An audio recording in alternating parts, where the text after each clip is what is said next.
it's a unique transformation to see a company stay ahead and then see the gains. So you started as an IT, one man show, I take it.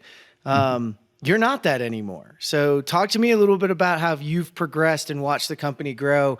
And then, this is something we see in SaaS. A lot of us in the SaaS world, when you have 15 people at a company, by the time you're at 100 people, it's a totally different group of people. You can't necessarily scale. So I think you being able to scale with the organization is interesting too.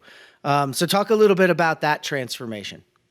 Yeah. But to your point, it's at these certain intervals of, 100 million, 250 million, 500 million, so on and so forth. It is a different company. It has to be, because you can't do business at 800 million the way you did at 50 million. It just doesn't happen. I always joke that back then I rolled out Procore in 2 weeks because I could get everybody in one room. Yeah. So you get everybody in one room, like, hey, everybody, we're going to do this thing and we're going to start in 2 weeks. And everybody's like, let's go.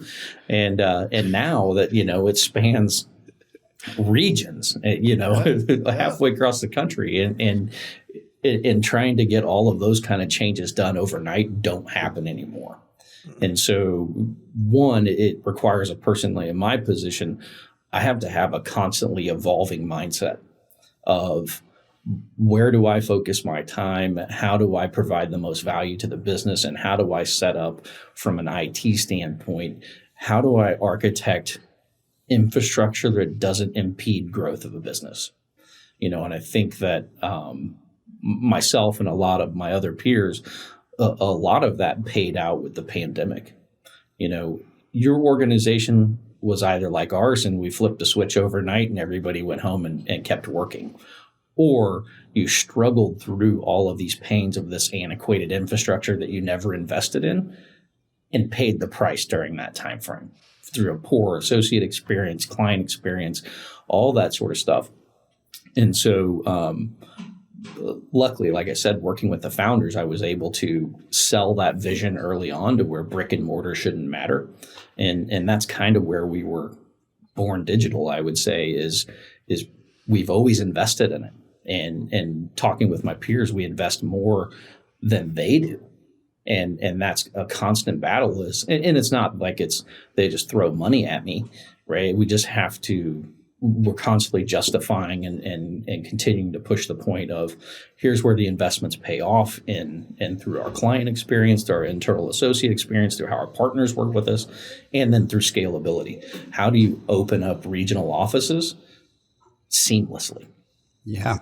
And Dustin, I will say we're 15 minutes into this recording, and probably the most insightful 15 minutes we've seen in a very long time with this, but also one hell of a pitch for McGownGordon and who you guys are as a company to people coming in or even clients that could be listening, because all of that is key, especially going into the problem solving. One of the big things is I see a lot of companies still stuck with a infrastructure, like you were saying, it ages and they're not putting money to it, but they also make decisions based off of the size of the company right then, which doesn't impact, what they do in the future. And then that scalability becomes the big issue. How do you guys train the new ones coming in? How do you guys, keep growing? What have you seen with that? And where do you guys really dig in with like training, implementing new software, like compared to that was back in Procore right now? You can't do that all the people in the same room. So how would you roll out new software now? How would you kind of tackle that idea? Yeah, but really underlying all of it is the culture, right? If your company has an antiquated culture or a lackluster culture or where people aren't incentivized to find new ways to do things better, good luck. I think that's kind of the foundation of all of it is the people you hire have to have a mindset of continual improvement and innovation. And so for us, to your point, today is not anything like how we used to roll out software. Today, there's so much of what we do, what we coin left of launch. And that's probably the the bigger struggle that I hear most people have is they're not doing adequate left of launch work. And that is influencing internally, finding out who your champions are, who the business owner is. And the business owner of the initiative is the big key there, because traditionally the business comes up with an idea and the business typically goes all the way to the solution. And then they throw it over the fence of their implementation team. And they say, we've come up with a solution and we need you to implement it. That just doesn't work well. And it can work. And the only time that works is if the business sponsor stays deeply engaged. But in that typical mindset, they do not. They throw it over the fence and it's IT's problem or it's some other business group's problem, it's HR's problem. They need to implement it. And that's where I jokingly always say that there are two kinds of projects. There are business successes and IT failures. And so, yes, there are. Yes, yeah, and that comes from throwing the ball over the fence and saying it's your turn and we expect delivery on this date. And so we don't subscribe to that model here. We use agile delivery methods for our business initiatives internally. And it took a little bit of selling, but in construction, it's so easy to tie so much of what technology and software process and procedure is like to construction. They're doing pole planning all day long in the job site. They're dealing with reorganizing tasks and situations based off of what happened that morning. I mean, that's all agile stuff. I don't think we train enough on agile in construction. I think there's opportunities for that across the board, just even opening the methodology. But we have worked with the business to get them comfortable with getting 20% of a product out of a gate.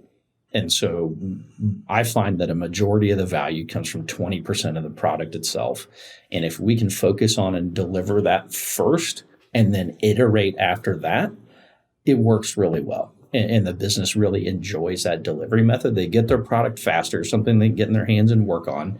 And then over time, we refine it to become the near perfect solution. There aren't perfect technology solutions, but